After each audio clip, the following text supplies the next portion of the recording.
If you live in Phoenix, there are hikes right at your doorstep. So today we're gonna review the 5 best hikes, or my favorite hikes in Phoenix. And we're gonna count down to my absolute favorite one in the Phoenix metro area. I'm also gonna have a disclaimer at the end why we see deaths from hiking in Arizona.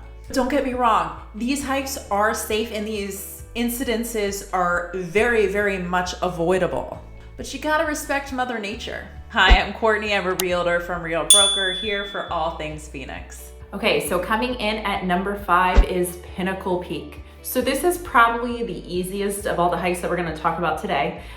It's about 3.5 miles, kind of a slow, gradual uphill, but it circles around this beautiful granite rock mountain feature. It's in North Scottsdale, and it is a fairly kid-friendly hike. One thing to keep in mind is it does get pretty busy on the weekends, and because it is very popular, you also can't bring your dog there. And just as a little side note, if you do have toddlers and maybe can't go as far of a hike as 3.5 miles, there's also a great area in Tempe, a little bit further south, called PAPAGO Park. Now, this did not make my list of 5 top hikes because it's more of a walking path, but it's a great area to take kids. You can also bring your pup there. There's also several rock features around. I know some of my friends like to bring their kids there, so their kids can scramble around the rocks there. Hike number 4. So this is MORMON Loop via National Trail Loop. So this hike is part of the South Mountain Trail Systems, which actually comprises over 50 miles of trails. This particular hike, MORMON Trail, is slightly under 5 miles, comes in at 4.7 miles. There is a little bit of a climb, about 1,200 feet of elevation. Now, if you don't want to go the full distance, you can shorten this hike. You can even bring it down to about 3.5 miles, or you could also increase the mileage if you would like. So one of my favorite things about South Mountain is the view on the top. You're on the south side of the city and you look directly over Phoenix downtown. It's absolutely beautiful. And unlike some of the other hikes we're gonna talk about today, there's no restrictions on when you can be there. You can stay there after sunset. So if you want a beautiful sunset hike to the top of MORMON Trail and you can look over the city. It is absolutely gorgeous. So South Mountain is also a great place for trail running. It's also perfect for mountain biking if you are into mountain biking. So if you are walking with your dogs or small children, just be conscientious if there's mountain bikers. They do have right of way, so just make sure you step aside if a mountain biker comes across the trail. Coming in at number 3 is PIESTEWA Peak. So this hike is part of Phoenix Mountain Preserve. It's on the north side of Phoenix. One way, it's only 1.2 miles. However, it is pretty much a stair climber the whole way up, so it is quite a bit of a workout. So over the 1.2 miles, you're actually climbing over 1,000 feet of elevation. It's a leg burner, but it is gorgeous up there. At the top, you have great views. One thing to keep in mind, it's a favorite hike in Phoenix and it does get very busy, particularly when the weather's really nice and on the weekends. So keep in mind the parking lot might get full. You might have to park at one of the other parking lots and walk to the trailhead.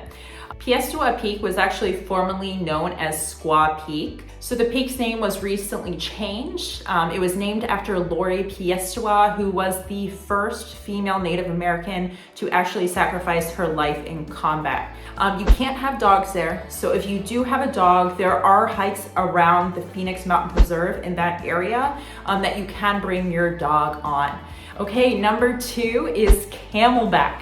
Now, CAMELBACK is by far the most famous hike, actually the second most popular hike in the state of Arizona. And number 1 is actually in the Grand Canyon, Bright Angel Trail. So this hike is incredibly popular. So there are 2 routes to go up. The staple route that I'm gonna talk about today is Echo Canyon Trailhead. So with it being as popular as it is, it gets very, very busy and can be hard to find parking there. Unfortunately, because it's in this community with all these multi-million-dollar houses, there's not really any parking outside of the main parking lot. I know a lot of people that are visiting will actually get an Uber to drop them off at the trailhead. Now, if you're in off season or maybe you're a weekday, really early in the morning, it might not be as big of an issue. But if you're coming at a Saturday at 7:30 a.m. when it is 80 degrees out, it's gonna be really hard to find a parking spot. Now this hike is just over a mile. However, people grossly underestimate how hard this hike's gonna be. It is a scramble. I'm talking you're literally climbing on rocks to get to the top. It's an incredibly fun hike to do, but we see a lot of people struggling on it because they thought, oh, it was just a mile hike, a 2 mile total hike, and I'm just gonna be up and down in a short bit of time. So just be prepared when you go. It's a workout, but it is so worth it. It is beautiful. And it's even more enjoyable if you can go on a weekday, as I mentioned before, when it's not quite as busy. Now, because it's so popular, there are strict rules of when you can hike. So you cannot start the hike before sunrise, and you cannot be on the mountain once sunset hits. And they actually have a ranger there timing people and making sure they're off the mountain by sunset. You can't break rules here, they will catch you. You also can't bring dogs here, and if you go on the trail, you'll see why it's really not conducive for having a pet. Something to keep in mind too are the rules of right of way on this trail. Whoever is climbing up has the right of way. If you're going down, try to step aside. The other thing to keep in mind is a lot of people go and do this hike as a workout. If someone is going significantly faster than you, it is courteous to step aside and let them pass. It helps just the flow of traffic if it's really crowded, and it just keeps everyone happy. My absolute favorite hike in Phoenix, coming in at #1, is Flatiron. So Flatiron is actually part of DUTCHMAN State Park. It's actually the farthest or the least central hike that I'm talking about today, but it is a Phoenix staple. It is absolutely gorgeous. And once you're at the top of it, you have this fantastic view of the whole valley. So this is a little bit more of a challenging hike. Round trip, the hike is about 5.5 miles, but you're actually climbing over 2,000 feet of elevation. Scratch that, 2,600 feet of elevation. So it's quite a bit of elevation in a short amount of time. So it is a little bit of a scramble, or a lot of a scramble, the last 1.5 miles up, but it is so much fun. And it really showcases Phoenix and Arizona in all its glory. Now, if you aren't up for this scramble up Flatiron, DUTCHMAN State Park does have several other trails that are absolutely beautiful, that are flatter, shorter, easier. So the amount of elevation that you are climbing does present a challenge. So just keep that in mind when you are planning this hike. Give yourself extra time. And the reason for that is because when you are climbing up, particularly if it's in the morning, you are most likely going to be in the shade. But then coming down, you are very, very much exposed. And if it's hot, if it's even, let's say, April and 85 degrees, on that rock, you are just baking. So keep that in mind. Give yourself ample time. Start early in the morning if it is warmer outside. Now, considering that it is further away from Central Phoenix, it's not near as crowded as CAMELBACK.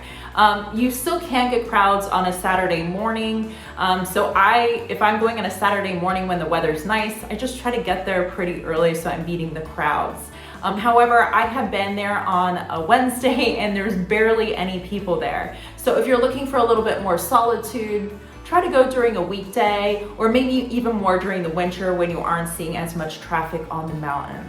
Okay, now that we talked about my 5 favorite hikes, I do want to talk about the heat. Every year we hear deaths unfortunately happening on these hikes, particularly CAMELBACK.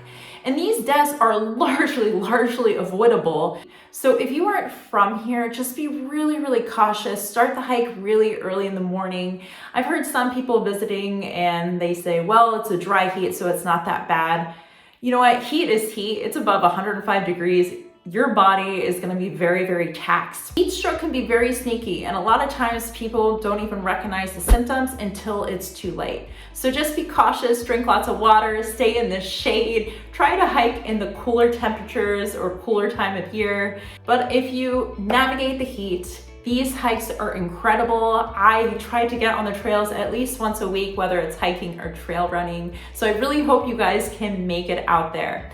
Now, if you have any other comments or concerns, please comment below. Or maybe you have other hikes you like in this area. I would love to hear from you. Please like or subscribe. It does help me substantially. I hope to continue to be your resource for all things Phoenix. Bye, guys.